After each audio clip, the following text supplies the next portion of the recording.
Hi, I'm Noam Wasserman, Dean of the SciSim School of Business at Yeshiva University. I was a longtime professor at Harvard Business School, an entrepreneur, and a venture capitalist. I wrote the bestseller, The Founder's Dilemmas. And I'm Charlie Harary. I've been working with companies for over 10 years. And that book, The Founder's Dilemmas, and the challenges faced by the 10,000 founders in it is the basis of this podcast. We are delving into the issues faced by startups to help you avoid the pitfalls that claim so many good companies. Let's get started. Okay, everybody, welcome back to another episode of Founders Dilemmas podcast. This is a special episode. We do Q&A. We put these in between our longer episodes, so please feel free to reach out to us at your convenience, Founders Dilemmas podcast at gmail.com for any questions, and we try to reach out and answer them in between. So, Dean, what do you have for us today? Okay, so today we have a great question that Elon submitted. Thank you, Elon. That's revisiting one of the most important issues that we had taken a look at in the first season, and that is about the early days of being able to architect your team. When we're talking about the 3 R's, the roles and decision making. That's what sparked Elon's question, but it also has some very important implications for down the road. And so this is what Elon submitted to us. I understand that having 2 CEOs can be a big issue because you really need one person to make a decision. By the way, in Parshat Ha'azinu, we see that when Moses is giving over the reins to Yoshua, had to be a clean break, not having 2 CEOs overlap at all. So this is a millennia-old issue that we face with those. But he says, I'm curious what the problem would be if I gave everyone in my startup a different C-level position. In that case, we all have different roles and won't be overlapping and getting in each other's ways. And I've found that this is a very seductive way to go. Punt on having difficult discussions about who should be doing what and other things like that, but it's with a new twist on it. In the short term, and Charlie, definitely weigh in as always, in the short term, it can be fine. You have everyone with taking a C-level position within the company. In the longer term, though, it can cause major tension. And that's what you're trying to avoid by doing the C-level. Everyone gets that title. No one's going to have hiccups. Everyone's going to be happy with what they have. But in the long run, it can have all sorts of problems for you. Just to give one example, what happens if as the company is growing, one of the members of your team who has a chief level positions, chief technology officer, chief marketing officer, or something like that, what happens if that person isn't scaling well? That they are dragging down the company because they're supposed to be leading the charge in that domain, the technology or the marketing. And turns out that they are actually much better suited to be a doer rather than a chief, that they're much better suited to be heading downwards in the organization. Are you going to want to have that discussion with your co-founder about the demotion that they're about to have? You're going to have to give up your chief title. You're going to have to become now a director of marketing or director of technology or something like that. That's going to heighten tensions. That's going to cause problems. We were in this together. We were, the early days, how could you demote me within my own startup? And also that one of the other solutions you might go with is we're going to hire someone in above you that you can be able to still be doing what you're really good at, but we're going to have another person who's going to take on the reins with the technology. Well, does that mean that that chief technology officer is now going to have a senior chief technology officer above it? How are you going to be able to squeeze people in when you're going to have all sorts of tensions that are introduced by it? And so that's some of the things in the longer term they have to be able to plan around the human aspect of it. We talked about the prestige side of the positions that you have within your startup and other things like that. You go and tell your mom, now I am no longer chief technology officer. Now I'm just an engineer within it. Well, what, you got a demotion within your own company? Help me understand this, son. And so a bunch of the other things that are going to be heightened if you go with the solution that Elon was asking about as a possibility. Charlie, your thoughts on this? I agree completely in that, and that the hardest thing, the best advice, and we did this in season 1, and you said this a number of times, if I remember correctly.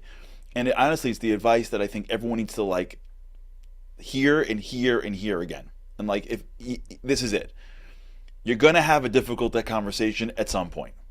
If you punt, it gets harder.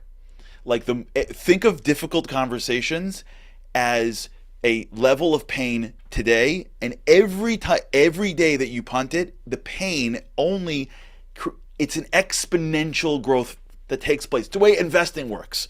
Right, the way investing works, and that you keep on investing, and all of a sudden the money grows as you keep it in the bank account.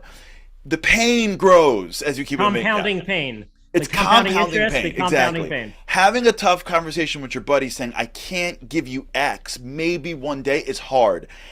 Like you said, telling the chief technology officer who's your best friend, who probably, whose wives, your wife and his, they're probably best friends, right? And like you knew each other forever, and like you probably went through 100 late nights and slapped 5, 10 times when you got your founding, and there's a million experiences you went through together.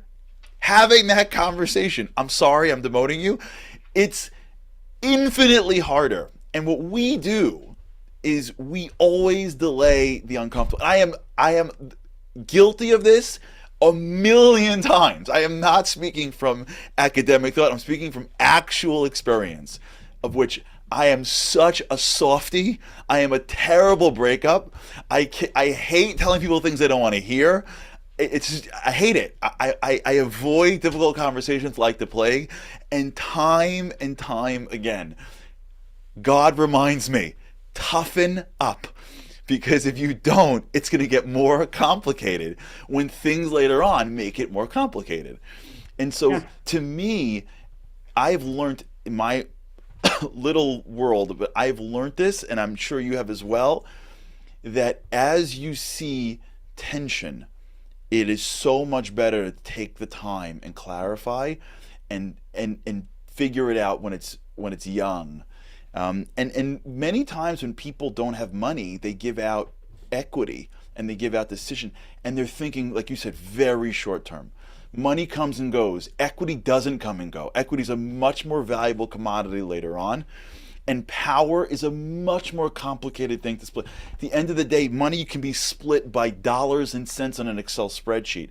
You can't split up power on an Excel spreadsheet. You can't split up influence on an Excel spreadsheet. It doesn't work like that. And that's where I find lots of companies start to unravel. It's not, listen, everyone needs money to survive. I don't find in my experience that companies or departments unravel because of money.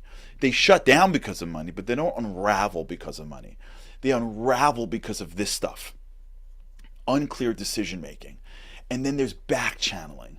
Then there's if we were in charges. And then the company wakes up one morning and like there are these fiefdoms that form and these viruses that take place because it's just a vacuum. And I couldn't agree more. Resist the urge if you're founding a company to give away too much decision making and power. And if you're giving away power, build a constitution. Like I would sooner say if you have 5 chiefs, sit down and say, okay, here's how it works. Majority vote, we meet 3 times, no decisions happen unless these people are in. Like go through the way it would work if you actually had a democratic environment. You need Congress 2/3, like figure it out. Because if it's not super clear or you don't have enough control, you are guaranteed. Even by the way, even when things go well, what if you get an exit offer? What if the market goes insane and someone gives you a nutty offer and 2 people are like, I'll take it, I'm out. And 2 people are like, what else am I gonna do in my life? What happens then? You gotta buy them out on the offer of, it's a crazy. So up or down, you're stuck. Yeah, no, you're revisiting a little bit of what we talked about with Tom and Tom, the founders of Nantucket Yeah. Nectars, and their divergence at the exit. One of the other things that you can also think about is you want to attract co-founders who are motivated by the right things. And if they're motivated by just having a C-level title, that's not going to be indicating to you that they're in this, in the trenches, that there are all sorts of reasons that they're buying into the idea, that it's all the rest of the things that they're buying into as an attraction and a carrot for them. And so making sure that, saying to them that over time, there might be a need for us to bring in a chief level person. In the early days, none of us are chief, except possibly needing to have a CEO. We talked about the way in which you have to have the buck stop with someone. But you're hopefully going to be able to have a better filtering on your co-founders and their motivations for coming on board if you're not succumbing to everyone has to have a C-level title with that. There's one other thing that is an interesting take on it. When I was collecting my data, in the early days, I was doing it together with the headhunter within Fidelity. And the president and CEO of that, a guy named Bill Holodnack, he talked a little bit about how when he sees a team that has all C-level people, and especially say you have a 3-person team and one of them is COO, one of them is chief operating officer, that was a major red flag to him. That would be a major problematic thing. That was the founder that we didn't really have a real role for him. but we couldn't tell him that he couldn't be a chief level person, and let's just shove him into the COO role. And then later on, when operations really becomes an important part of what you're doing here, you need to attract a COO into it.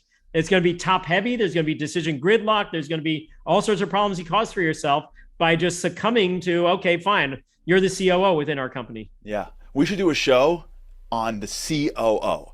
I agree. That is the linchpin. This is like the COO. It's like the offensive coordinator. Like, you know what I'm saying? Like, the think that the COO role is the catch-all, that I don't know what is the craziest concept, as that's the role that you scale through. That's the role that you grow through. And I agree completely. It's the role that people don't understand, so they give it to whoever. And then later on, it becomes impossible because a COO is an important enough role that it's really CEO, CFO friendly at that level. Like a CTO is specific to the organization. There are a lot of companies that don't have CTOs, or if they do, they're not critical. They're not in the critical group. But no companies that are massive don't have COOs that aren't critical. And so that role really expands as the company expands.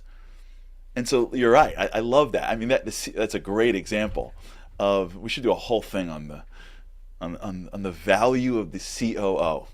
Yeah, or the caution early on about that particular role. But you're highlighting also how this question that Elon submitted is a microcosm of lots of the things that we've talked about. Yeah. So the natural human avoidance, you were human when you were avoiding the tension-filled conversations. Yeah. Unfortunately, you've had to learn over time that is a natural inclination that we have to be able to work against, reprogram ourselves, and build the difficult conversation muscles around that. About how looking down the road to different scenarios of where the startup might go, and individually where each of the founders might go, that has some impact on the early 3Rs decisions that we're making. Yeah. Also, just to highlight one final one, the connections between the Rs. And so what you do within this, if you have everyone C-level, there's going to be rewards implications for this. C-level implies possibly equal partner. It actually, within my data, increases the chances that you're going to have an equal split within the team, even if each of the people is going to be contributing a very different amount of value to the venture. Right. So you're succumbing on this one is actually going to cause problems, not just for the roles and decision-making, but also for the rewards and some of the down-the-road problems that you're going to have to face in terms of being able to re-architect the ownership and the equity structure within the company. Yep. Okay, well, those who have sent in, thanks so much. Thank you for sending in that question, Elon. And those who want to send in questions, feel free. And as always, thanks so much for joining us, and we look forward to seeing you next time.